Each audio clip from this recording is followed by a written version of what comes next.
I remember that night I launched Facebook from that little dorm in Kirkland House.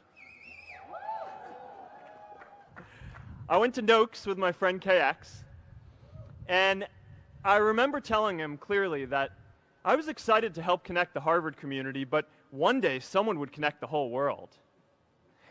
The thing is, it never even occurred to me that that someone might be us. We were just college kids. We didn't know anything about that. There were all these great big technology companies with all these resources, and I just assumed one of them would do it. But this idea was so clear to us that all people want to connect. So we just kept working on it, day after day after day. And I know that a lot of you are going to have your own stories just like this. A change in the world that seems so clear that you are sure someone else is going to do it. But they're not. You will. But it's not enough to have that purpose yourself. You also have to create a sense of purpose for others. And I found that out the hard way. You see, my hope was never to build a company. I wanted to have an impact. And as all these people started joining us, I just assumed that that's what they wanted to do too. So I never took the time to explain what it was that I hoped we'd build. A couple years in, some big companies wanted to buy us. I didn't want to sell. I wanted to see if we could connect more people. And we were building the first version of Newsfeed at the time, and I thought, if we could just launch this, it could change how we all learn about the world. Nearly everyone else wanted to sell. Without a sense of higher purpose, this was their startup dream come true, and it tore our company apart. After one particularly tense argument, one of my close advisors told me if I didn't agree to sell the company right now, I would regret that decision for the rest of my life.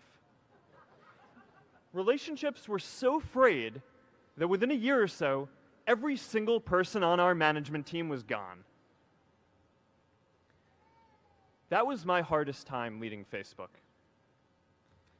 I believed in what we were doing, but I felt alone. And worse, it was my fault. I wondered if I was just wrong, an imposter, a 22-year-old kid who had no idea how things actually worked. Now, years later, I understand that is how things work when there's no sense of higher purpose. So it's up to all of us to create it so we can all keep moving forward together. And today, I want to talk about 3 ways that we can create a world where everyone has a sense of purpose. By taking on big, meaningful projects together. By redefining equality so everyone has the freedom to pursue their purpose. And by building community all across the world. So first, let's take on big, meaningful projects. Our generation is going to have to deal with tens of millions of jobs replaced by automation like self-driving cars and trucks. But we have the potential to do so much more than that. Every generation has its defining works. More than 300,000 people worked to put that man on the moon, including that janitor. Millions of volunteers immunized children around the world against polio, and millions of more people built the Hoover Dam and other great projects. And now it's our generation's turn to do great things. Now I know, maybe you're thinking, I don't know how to build a dam. I don't know how to get 1 million people involved in anything. Well, let me tell you a secret. No one does when they begin. Ideas don't come out fully formed. They only become clear as you work on them. You just have to get started. If I had to know everything about connecting people before I got started, I never would have built Facebook. Movies and pop culture just get this all wrong. The idea of a single eureka moment is a dangerous lie. It makes us feel inadequate because we feel like we haven't had ours yet. And it prevents people with seeds of good ideas from ever getting started in the first place. Oh, and you know what else movies get wrong about innovation? No one writes math formulas on glass, okay? All right? That's not a thing, okay? It's really good to be idealistic, but be prepared to be misunderstood.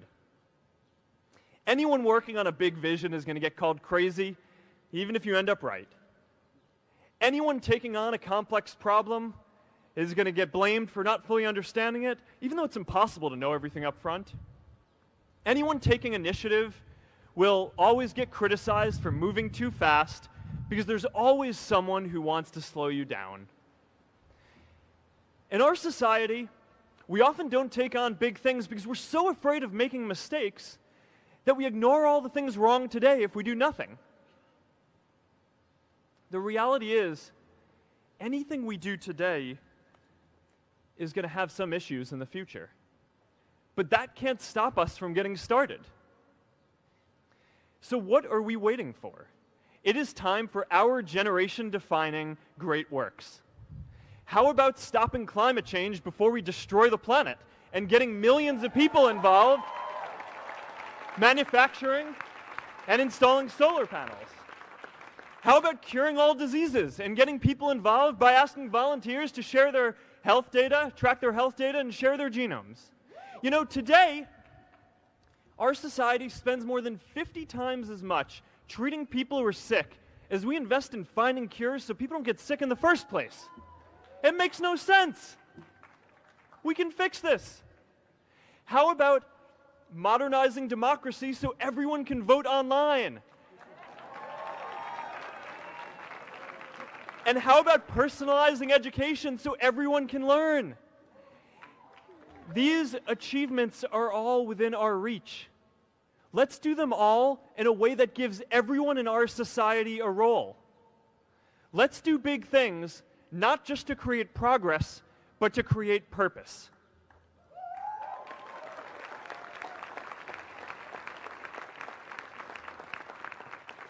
So taking on big, meaningful projects together is the first thing we can do to create a world where everyone has a sense of purpose.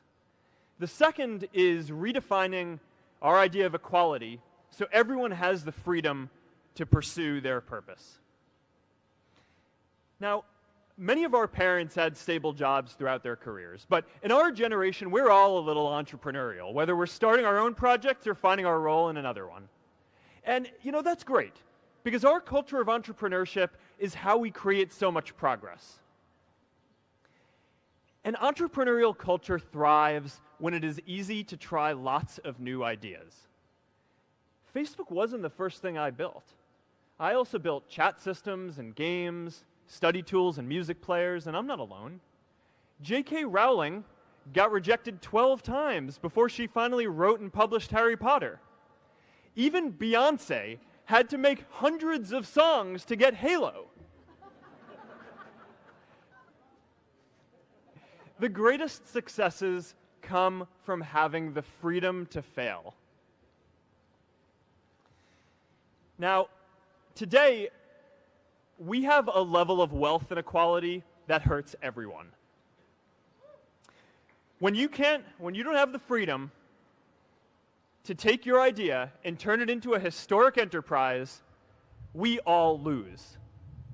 And right now, today, our society is way over-indexed on rewarding people when they're successful, and we don't do nearly enough to make sure that everyone can take lots of different shots.